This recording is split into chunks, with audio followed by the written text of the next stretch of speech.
Olá, eu sou o Gabriel Reis, curso o primeiro período de letras na UTF-PR e o tema que eu escolhi para o meu seminário é o simbolismo, a arte de ciência figurativa.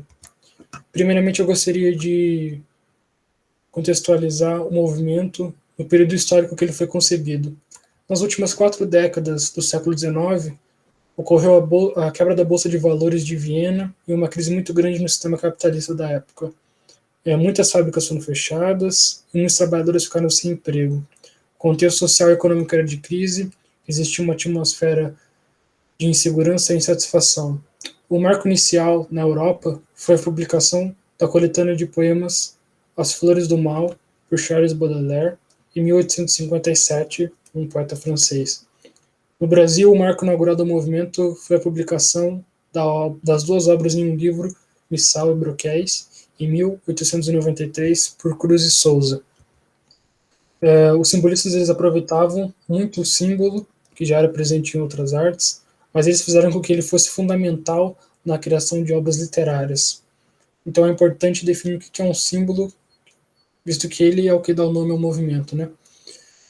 Então, para o dicionário Ruais, o símbolo é aquilo que, por convenção ou por princípio de analogia formal ou de outra natureza, substitui ou sugere algo.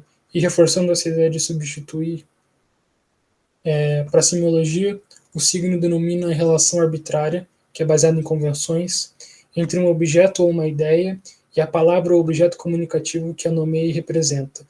Por exemplo, o caduceu, por convenção, é o símbolo da medicina, porque na Grécia Antiga, Hermes era o deus de, dentre outras coisas, da medicina.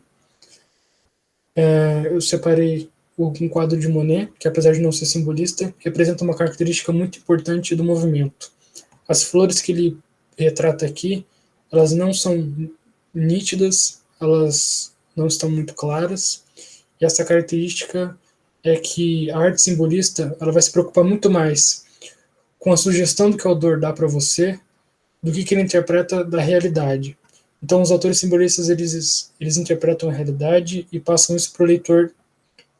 Eles escreviam sobre a dualidade entre o corpo e a alma, entre o espírito e o corpo. Eles escreviam sobre os desejos do subconsciente, baseado nas teorias freudianas, enquanto que outros movimentos contemporâneos a ele, como por exemplo o parnasianismo, eles eram muito mais objetivos, muito mais claros. Eles escreviam, por exemplo, sobre paredes brancas e vasos chineses. Eu separei também 5 características dos poemas simbolistas. O primeiro é o sugestivismo, que é aquilo que eu acabei de falar. É uma linguagem pautada na sugestão, do que o autor interpreta como sendo a realidade, do que essa realidade é, da impressão que ele tem e do imaginário dele. Uma característica estrutural também é a musicalidade.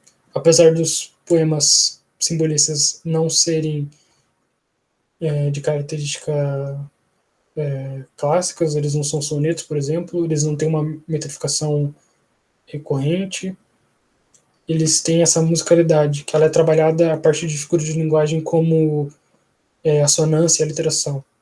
Tem o subjetivismo, que é a descrição com diversos significados, a descrição do autor que permite interpretar de diversas maneiras aquilo que ele está dizendo. Tem o espiritualismo e o misticismo também, que é a busca pela sublimação, da elevação, principalmente da alma, e tem a alegorização, que são as maiúsculas alegorizantes, que são essas maiúsculas alegorizantes são substantivos comuns que se tornam substantivos próprios quando se põe a primeira letra da palavra como sendo maiúscula. Então elas passam desse patamar de substantivo comum e elas se tornam um símbolo, uma alegoria, que dá uma camada a mais de interpretação.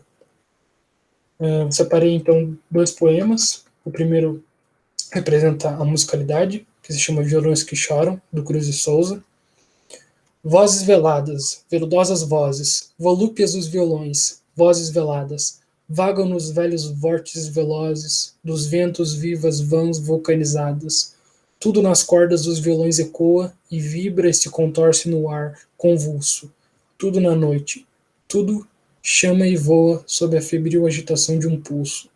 A musicalidade aqui é caracterizada pela utilização da consoante V no começo de várias palavras. E o segundo o segundo trecho do poema que eu separei, ele vai retratar essa maiúscula alegorizante, que no caso, na terceira estrofe a gente pode notar que a palavra ingratidão, ela tem a primeira letra maiúscula, e ela vai ser o símbolo que vai ser retratado nesse poema. Todo o tema desse poema aqui vai ser sobre ingratidão. Ele começa assim: Vês, ninguém assistiu ao formidável enterro de sua última quimera. Somente a ingratidão, esta pantera, foi tua companheira inseparável. A ingratidão ela vai ser muito mais presente no final do poema, que vai ter o ápice, na última estrofe. Se alguém ainda causa pena, tua chaga, apedreja essa mão vil que te afaga, escarra nessa boca que te beija. E para finalizar, o movimento simbolista ele é considerado periférico, porque os poetas simbolistas eles não estavam nos grandes centros acadêmicos, eles não estavam na capital, que na época era o Rio de Janeiro, e os parnasianos, que era um movimento contemporâneo a eles, não gostavam muito da estética do simbolismo, porque eles não buscavam perfeição estrutural, eles não usavam sonetos, eles não tinham uma metrificação exata. Tanto é que os parnasianos denominaram o movimento como sendo decantentista. O próprio Cruz de Souza, que é um expoente do movimento, ele era negro e catarinense logo após a abolição da escravatura. Tanto é que foi até negado um cargo de magistratura para ele por causa da cor da pele dele. E por fim o movimento foi finalizado. Ele perdeu a força logo no começo da década de 1920, com o surgimento do movimento modernista. E é isso.